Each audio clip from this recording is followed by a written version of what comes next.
ओम शांति। आज हम पढ़ने जा रहे हैं साकार मुरली 15 फरवरी 2021 पार्ट 5।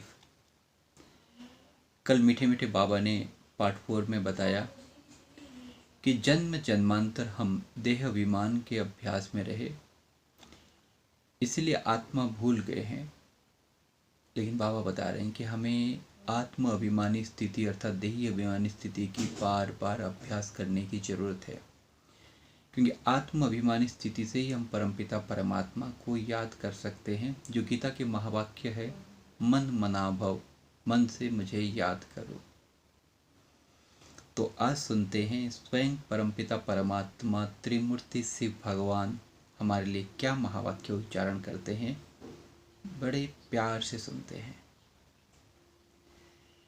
कृष्ण तो सत्युग का प्रिंस है।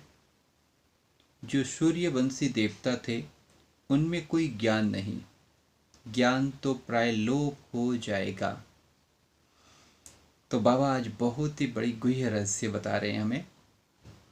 बाबा बता रहे हैं कि श्री कृष्ण सत्युग दुनिया का प्रिंस है, लेकिन जो सूर्यवंशी देवता है उनमें कोई ज्ञान नहीं होगा। आप कहेंगे देवता में तो ज्ञान होना चाहिए, लेकिन बाबा हमें बताते हैं देवी देवताओं में सृष्टि के आदि मध्य अंत का ज्ञान नहीं रहेगा, न परमात्मा का ज्ञान। राइट। इसका भी एक रहस्य है। जैसे कि हम अपने पूर्व जन्म को भूल जाते हैं, राइट, वैसे ही जब हम इस कलयुग का महाविनाश होगा, पहले तो हम सभी आत्माएं परम धाम में जाएंगे, मुक्ति धाम में।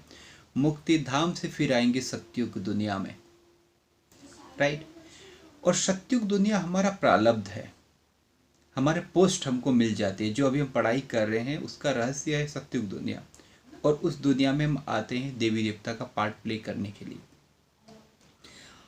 जैसे लौकिक दुनिया में कोई आईएएस एग्जाम का प्रिपरेशन कर रहा है, लेकिन वो पोस्ट मिलने के बाद में वो प्रिपरेशन की जो पढ़ाई करते हैं वो उसके लिए अवेलेबल नहीं रहती। उसके लिए अभी पोस्ट के हिसाब से क्या सेवा करनी है, क्या कुछ है, उनकी क्या रेस्पॉन्सिबिलिटी है, वो इम्पोर्टेंस रहता है। अब वो जो प्रिपरेशन के टाइम में जो कैलकुलेशन वगैरह कर रहे थे वो उनके लिए अभी इम्पोर्टेंस नहीं है। अभी इम्पोर्टेंस है नया। क्या होता है कि पूर्व जन्म के वो संस्कार लेके आ जाते हैं। हमारे साथ क्या जाएगा? संस्कार जाएगा, आत्माभिमान के संस्कार जाएंगे, ये हमारे साथ जाएगा। और ये स्टार टोटल नॉलेज नहीं जाएगी। और नॉलेज अगर चली जाए तो हमारे लिए प्रॉब्लम क्रिएट हो जाएगी। देखिए, एक एग्जाम्पल के तौर पे देखिए, अगर कोई हमारा ज्योतिष हमारे हाथ को देख के, हमारी कुंडली को देख के बताते हैं कि 50 साल में आपका कोई बहुत बड़ी बीमारी होने वाली है, हो सके एक बहुत बड़ी दुर्घटना घटने वाली है, हो सके अभी हमारी उम्र 30 है, लेकिन उस 50 के उम्र को सोच के अभी से हम स्ट्रेस हो जाएंगे, राइट। अब देवी देवताओं को जब पता चलता है कि हम अभी बहुत श्रेष्ठ है, फिर हम त्रेता युग में जाएंगे, फिर द्वापर युग में जाएंगे, द्वापर युग में हमारी कला 8 हो जाएगी, फिर कलयुग में जाएंगे।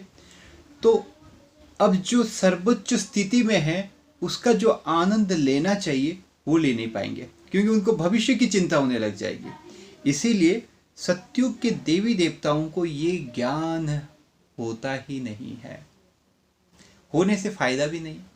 इसीलिए ज्ञान पूरी तरह से उनकी डिलीट हो जाता है। केवल संस्कार जो भी हम अभ्यास करें, आत्म अभिमानी स्थिति का अभ्यास, दिव्य गुणों के संस्कार, वो देवी देवताओं के साथ जाते हैं। माने उस देवी देवताओं के जब हम पार्ट प्ले करते हैं वो हमको मिलता है, प्रारब्ध के रूप में मिलता है।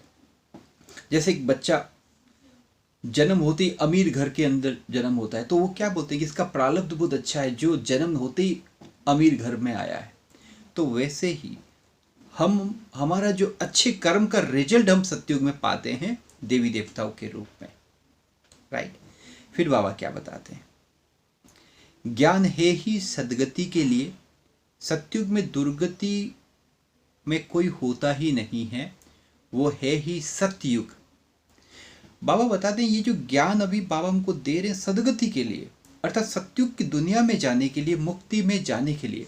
अगर मुक्ति मिल गई फिर इस ज्ञान की कोई आवश्यकता नहीं। तो अभी हम जो ज्ञान मिल रहा है आत्मा को तमो प्रधान से सतो प्रधान बनाने के लिए, पतित से पावन बनाने के लिए। बाबा बताते सतयुग में दुर्गति में कोई होता ही नहीं, कोई दुर्गति में नहीं है, तो वहां पे ज्ञान की आवश्यकता ही क्या है। अभी सब दुर्गति है तो ज्ञान की आवश्यकता है दुर्गति से सदगति में जाने के लिए, लेकिन सतयुग में सब सदगति में है तो ज्ञान की कोई आवश्यकता नहीं है। वो है ही सत्य युग, सत्य युग, जहाँ पे असत्य बल्कि कोई चीज है ही नहीं, सत्य युग। लेकिन बाबा बताते अभी क्या है, अभी है कलयुग। भारत में पहले सूर्यवंशी 8 जन्म, फिर चंद्रवंशी 12 जन्म। तो बाबा बताते अभी कलयुग है, लेकिन बाबा हमको रिकॉल कराते हैं कि सतयुग में हम 8 जन्म लिए, फिर त्रेता युग अर्थात चंद्रवंशी में जब थे 12 जन्म लिए। फिर बाबा बताते हैं कि यह एक जन्म अभी तुम्हारा सबसे अच्छा जन्म है। तुम हो प्रजापिता ब्रह्मा मुख वंशावली, ये है सर्वोत्तम धर्म। बाबा बताते हैं कलयुग के अंत में जो अभी एक का जन्म है वो है सबसे अच्छा जन्म। क्यों अच्छा जन्म?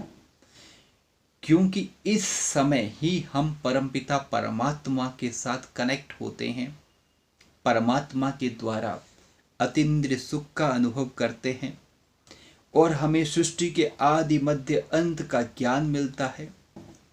परमात्मा के साथ सर्व संबंधों का सुख मिलता है, राइट।